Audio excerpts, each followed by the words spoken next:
মেথি শাক ভাজবো। মেথি শাকের জন্য মেথি শাকটা কুচিয়ে রেখেছি। যে বেগুনগুলো হবে মেথি শাকের জন্য, দেখো তেলটা গরম হয়ে গেছে।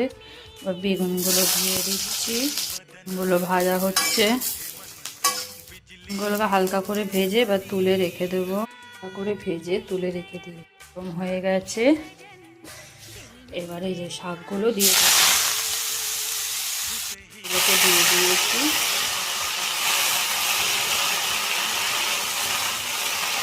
বেগুনগুলো দিয়ে দিলাম, স্বাদ মতো নুন,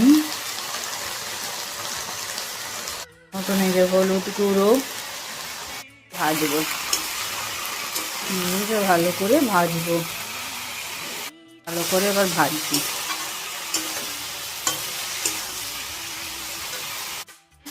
আমার মেথি শাক ভাজা কমপ্লিট।